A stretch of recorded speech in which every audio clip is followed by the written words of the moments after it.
Welcome to today's edition of Daytime Dialogues. It's my pleasure once again to welcome Dr. Daniel Polisar, who is the Executive Vice President and co-founder of Shalem College. Dr. Polisar holds a PhD from Harvard University, a BA from Princeton University.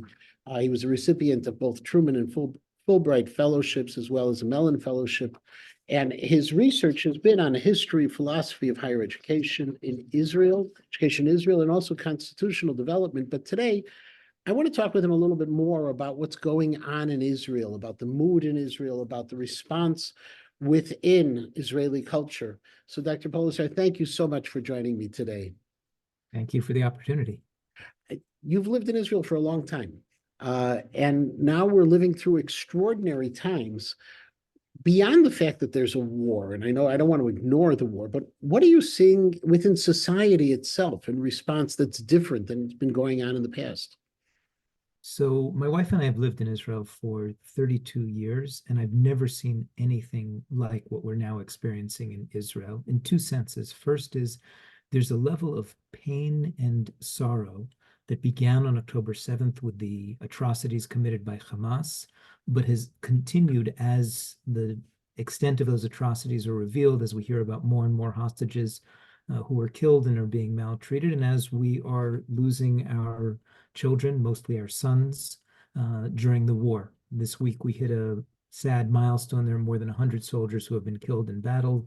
Yesterday there were 10 soldiers who were killed. So you have a society that in some sense is in a near permanent state of mourning, or at least deep sadness. And at the same time, you have a society that is showing a level of commitment and solidarity and cooperation that I never thought any country could get to this kind of a level. I've been in Israel through a number of wars, and Israelis know how to come together during wartime. But now virtually everybody I know thinks of nothing other than the war, but especially how can I help other people? How can I help the soldiers? How can I help the people who have been evacuated from the south, from Nahal Oz, from Be'eri, from other places, from Sderot? How can I help the people from the north? So it's at once the most terrifying time to see people so sad and to realize the level of risk. And it's also the most beautiful time because you're seeing Eretz Yisrael Hayafa, right? The really beautiful land, country, and people of Israel. It's a very special time. So there was this extraordinary switch that was flipped, unfortunately, through the tragedy of the 7th, the massacre. On the 6th, if we had had this conversation, my assumption is you would have been talking about how never before have you seen the people so divided and such strife going on. What is it about, in your mind, about the nature of Israeli society, of Jewish culture, that made that switch happen possible? I know the tragedy was the switch, but how do you explain going from such division to such unity? The first thing I would say is that the folks who were talking on October 6th and previously about a possible civil war in Israel and this unprecedented split, in my view, which I expressed at the time, were overestimating the extent of the split. Most Israelis on most issues continued to see eye to eye, even though there were obviously very, very serious disagreements. Second thing I would say is October 7th put into perspective what we had been arguing about. It was almost as if the whole country collectively looked at itself in the mirror and said, so we've been arguing about exactly how to appoint justices to various courts, and now we just lost over 1,000 people and scenes of brutality that can't be described or understood. And people like, it's almost like they said, I can't believe we let ourselves go on those kinds of issues when there are far more important existential things to be considering. And there's something of the force of a Baal Tshuva in this, right? In a place where Baal Tshuva stands, tzadikim gemorim, right? Can't stand there. In a place where somebody who's newly returned or has come to Jewish learning and practice is at a level above someone who was born with it, which means that when you're a convert to an idea, you embrace it with greater enthusiasm. And when you feel that you've done things wrong in the past, then you embrace these new ideas with greater enthusiasm. And Israeli society, in a sense, is doing penance for having allowed ourselves to become split to whatever degree we were split. And now we want to show to ourselves that we're united. We want to show to the people who disagreed with us that we're on the same team they're on, we're on the same side, we're in the same family that they're in. And so I think the depth of the argument before is part of what propelled us towards this right now. And this national mood that is taking place, this sense of focus on the war and how everyone can help, is it something that will dissipate once the war is over, or is it something like a Baal Tshuva that has reawakened within the Israeli Jewish soul that it will stay there, in your opinion? So obviously the intensity that we're at right now is not an intensity that can be maintained. People are working longer hours, driving more, lifting more things, doing more things, talking to more people. It's like a long-term sprint, and it's not sustainable. And the same thing with this national mood of conviction and unity and solidarity. So it will dissipate to a certain extent. My sense, though, is that a lot of what has been learned is going to stay with us, and it's going to protect us from certain mistakes and strengthen us in important ways. So the sense that we can't get divided on issues that are of less than existential significance, that is going to remain. And I don't see Israel dissolving into bad internal fighting. I also think there's this sense that the country needs to find a way to be together in a more permanent fashion. And so we're going to hammer out certain understandings, whether they're constitutional or quasi-constitutional. But we now know how much we need them. And I think that that's going to help us in the short term and in the long term.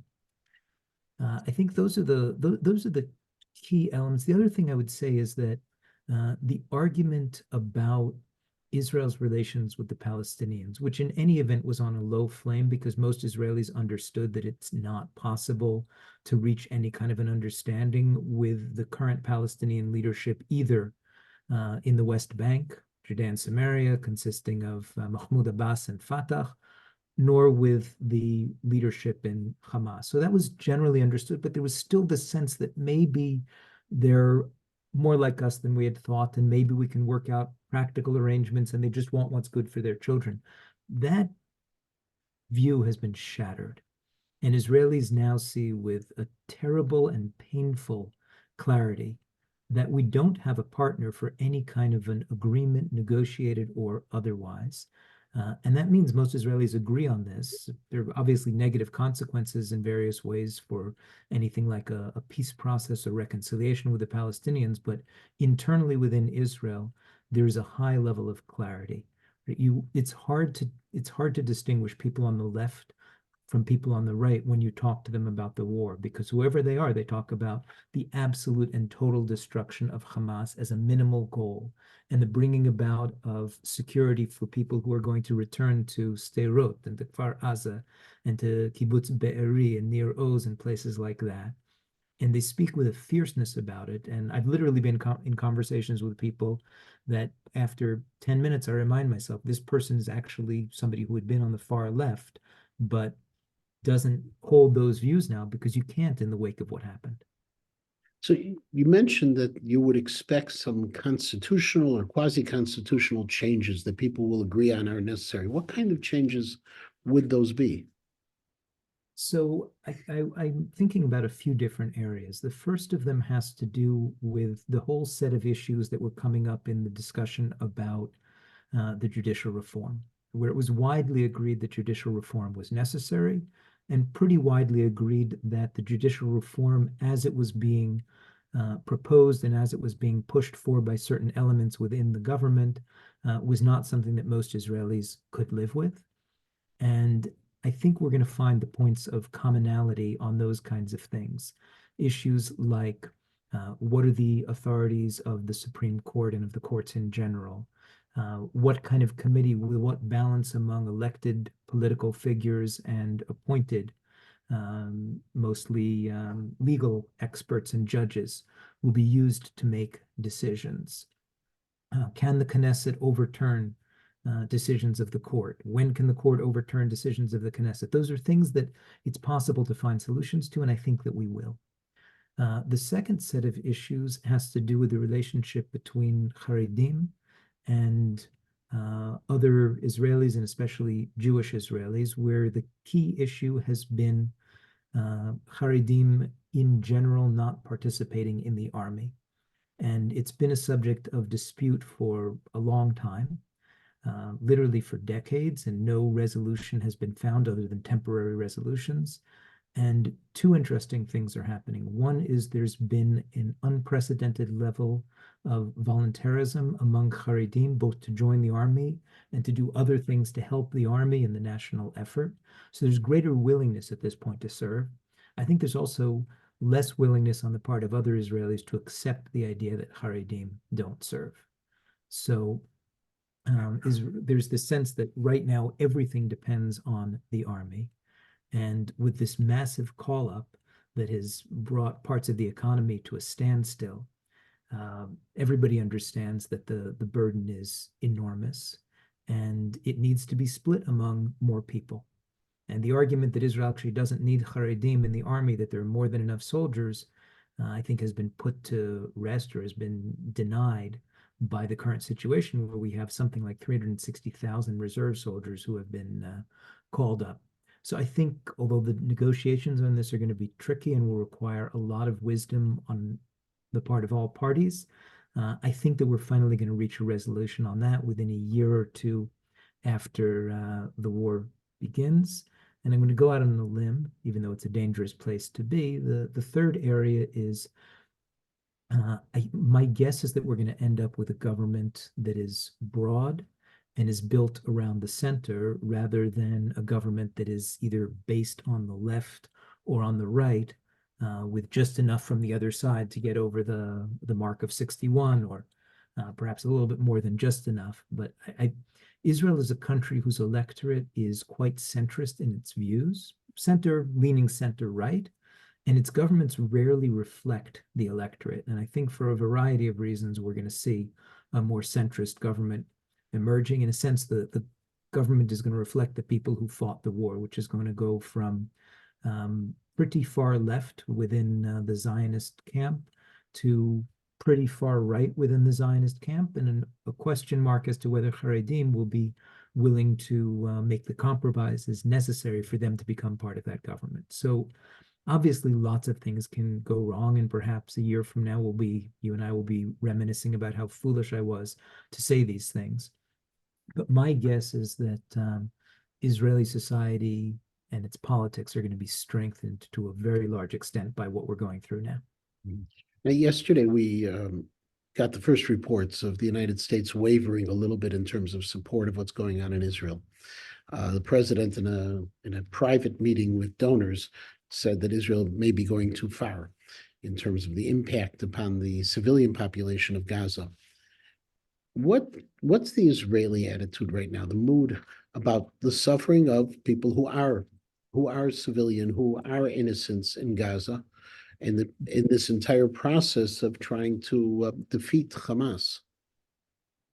So it's a hard question to answer, and the answer varies by who you're talking about, but I'll say two things that I think are broadly true. Broadly speaking, Israelis are still in so much pain and have so much anger at Hamas and at the fact that Hamas was elected by the Palestinians, and especially by those in Gaza, and that Hamas and this particular attack was supported to a very large extent by the people of Gaza, whether through demonstrations or opinion polls or handing out candy to celebrate the wonderful events of October 7th and the firing of rockets on Israeli cities.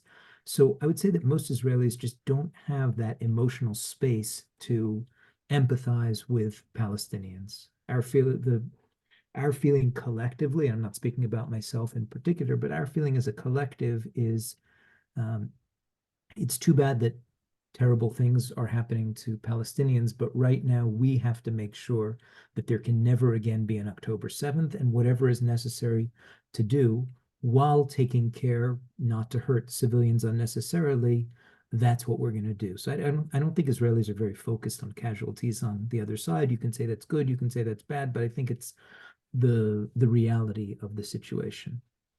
I think the second thing is that um, there are a fair number of Israelis who keenly feel the pain on the Palestinian side. I'm a huge fan of Chaviv Reteg Gur. I listen to him and I read him all the time. And he's, I think, the typical Israeli, not in his extraordinary intelligence and analytical abilities, but in what he's experiencing. And he feels the pain of the Palestinians. And at the same time, he feels that there's not very much that Israel is able to do about it. So either Israelis are not thinking about the Palestinian side, or they're thinking about the Palestinian side, but not feeling there's anything we can do differently. And I guess the third thing I would say about it is that most thoughtful Israelis um, believe that while there is a humanitarian disaster happening within Gaza right now, with large numbers of Palestinian civilians who have been killed, alongside very substantial numbers of Hamas fighters who have been killed, most thoughtful Israelis would say that is precisely the fault of Hamas. We wish it were otherwise, but there's nothing that we can do about this, right? Hamas spent the as its national project from 2007 to the present. They built a Hamas city underground, what they call the Metro, whose purpose was to hide and shield Hamas leaders and fighters while the entire above ground population was a human shield. And every element of their strategy is based on maximizing civilian casualties on their side, both to deter Israel from attacking and in the hopes that when Israel does attack and civilians are killed, this will be an international diplomatic and strategic asset for Hamas. So in a circumstance like that, Israel has two choices. One is to accept Hamas's rules for the game and then not attack in any significant way. And the other is to do what we have to do to destroy Hamas, understanding that there will be large numbers of casualties. And we're doing the second of those. And from my point of view, and from the point of view of, I think, the vast majority of Israelis, virtually every death of a Palestinian civilian is a Hamas war crime because they attacked in a way that required us to fight back. And they have placed their civilians in harm's way and done virtually nothing to protect them, but rather the opposite. They've endangered them. So it's a tragedy, but it's a tragedy of Hamas's making that we're unable to prevent without giving up on our fundamental right to live in any part of Israel. In addition to being an academic, obviously you're a parent, and your sons are also fighting in this war. When you put on your parent hat, what other insight do you have to the war?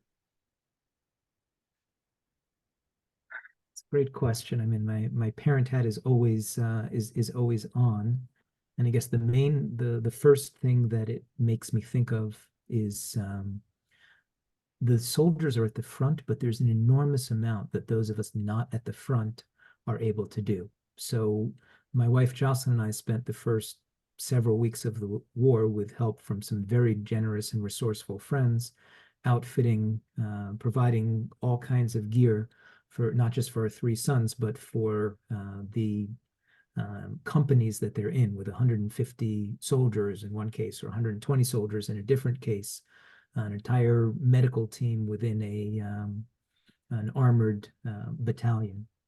So as parents, we actually feel like we're part of the war effort, right? We're not of the appropriate age or skill set to be out there, but we feel like we're very involved in it, and we see that other parents are involved in it.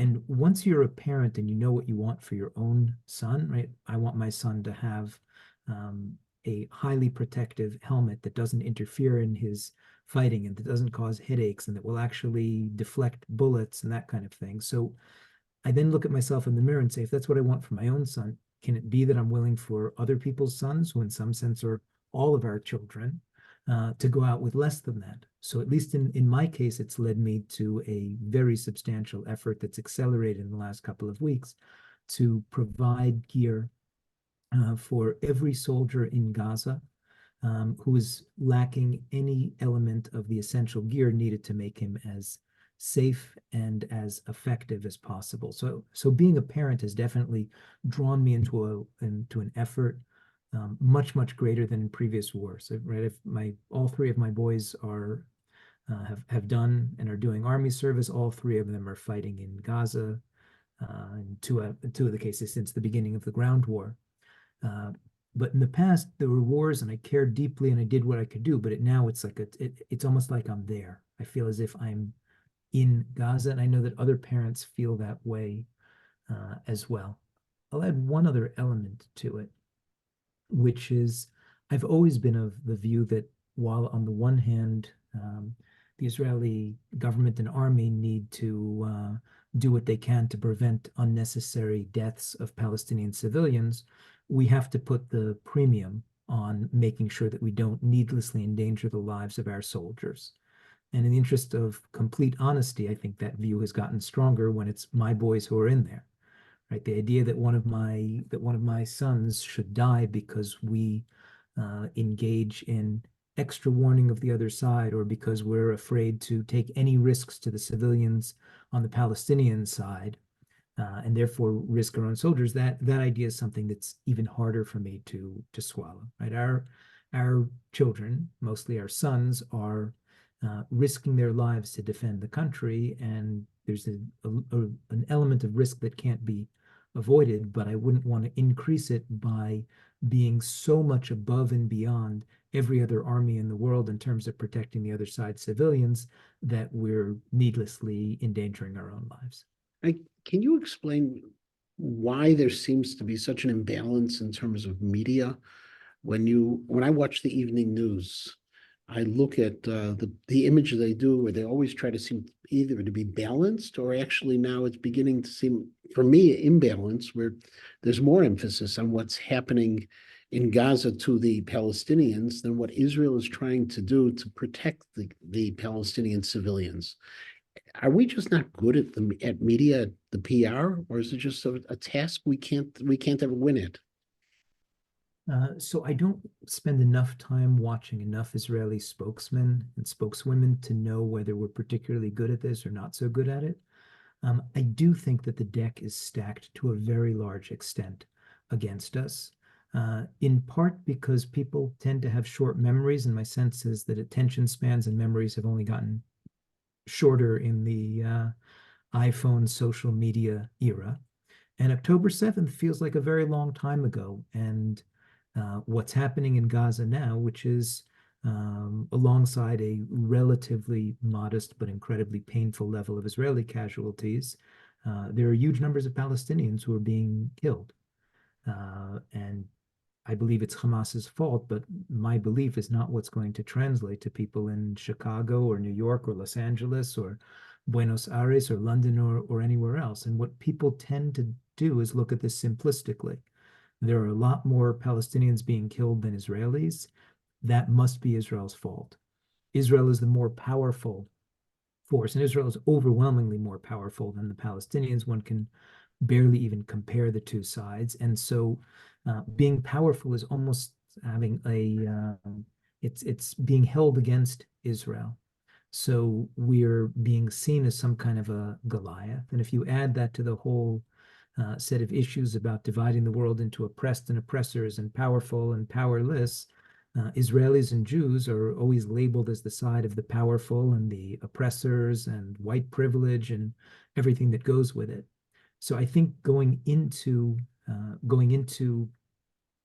the war, meaning even already on October 8th, the more thoughtful commentators were saying that within a fairly short amount of time, people are going to be turning against Israel, even though moral clarity would suggest the opposite. So I think Israel should do the very best it can, and we can't do better than that. Having said that, I want to point out two things that make this less troublesome than it might otherwise be. The first one is, and here I'm going to do something I rarely do. I rarely comment on American political leaders or American politics. But I have to say, as an Israeli who is still a proud holder of American citizenship, and as someone who has historically leaned strongly Republican, President Biden has been spectacular in his support for Israel, beyond, I think, what anybody, certainly beyond what anybody I know anticipated. And yes, there are occasional counter indications, such as what he said in a particular event yesterday, but he has been holding to the line, along with his administration, that Israel is in the right. Israel has to destroy Hamas. Israel determines the length of the war. Um, in specific cases where Israel was blamed unfairly for attacks on hospitals when it was acting in the right, um, President Biden went out of his way and quickly to defend the Israeli position. So even if the media is not so sympathetic to Israel, at the end of the day, there's one person watching the media who matters more than just about everybody else combined, and that's President Biden. And I am hopeful that he will continue to be as strong on this as he has been until now. The second thing is that to a certain extent, public opinion doesn't make that much difference around the world, because what matters is what Israel does. Israel has to prosecute this war to its conclusion, which is to say the destruction of Hamas and the return of as many hostages as can possibly be brought back, and the creation of security for Jews and Arabs living anywhere near the Gaza border.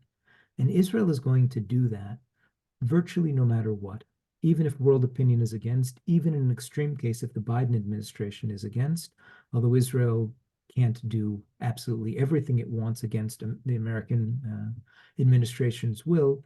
Israel's a powerful country and can continue the fight even when it becomes unpopular within the American administration. We've seen that historically at many turning points. America's leadership has demanded that Israel does something, and Israel often doesn't do it or takes its time before complying. And ultimately, that seems to lead to greater respect by the Americans for the Israelis. This was particularly true with President George W. Bush and Arik Sharon. Bush said to Sharon, "You have to stop what your troops are doing in the West Bank in Operation Defensive Shield." And Sharon kept going for some additional number of days. And one could see Bush's respect rise for him based on what his responses were to that. So I wouldn't be terribly troubled about public opinion, both because it's Biden's opinion that matters and because it's what the Israeli government does. And the Israeli government shows every sign, backed by the vast majority of the people, of prosecuting this war to its only possible moral outcome. And if you could go one more step, if we're also seeing in the United States, we just have a few more minutes, the rise in anti-Semitism, and lately the furor over the responses of the three presidents of universities, Penn, who's now a former president, MIT and Harvard. As an academic, do you have some thoughts on that? It's very troubling, I have to say, because one of the things that academics should be able to do is to distinguish right from wrong. And despite our sophistication as kind of a class or as kind of a group, being able to see different sides, one should be able to see in an occasional situation that there's right versus wrong. And there are people who have been comparing Hamas to the Nazis, which for my entire life is a comparison that I have not only refrained from making myself, but have urged others to avoid making because it cheapens what the Nazis were. And the first time I've changed that is in this case, where what Hamas sought to do with its cruelty, with its genocidal intent, with its barbarism, with its murder, with the reveling in the suffering and humiliation of the other side, that is Nazi-like behavior. And the fact that presidents of august institutions were unable to articulate that in a clear way, it's troubling not just about the status of Jews in America or on the college campus, but it's troubling that our institutions of higher education are being led in part by individuals who seem unable to make clear distinctions and to come down on one side. There are exceptions. I'll note in particular, Brown University and its president have been, from what I can see, consistently excellent. And I'm sure there are other examples that I'm not following. But there is a great deal of moral rot within American universities, and the more elite they are, the more problematic it seems to be. And I'm hoping this will bring about some kind of a day of reckoning and a reversal of that moral flaccidity or moral lack of clarity and thought. And Dr. Polisar, I would love to continue on this conversation, but our time is up. It's been fascinating. I thank you for your insights and also for your commitment, not only to the education of the next generation, but especially now to Israeli society as well. Your sons should stay safe. All of Klal Yisrael should stay safe, and you should have a very wonderful rest of your day. Thank you so much. Thanks so much. Chanukah Sameach. Bye-bye. And to you as well.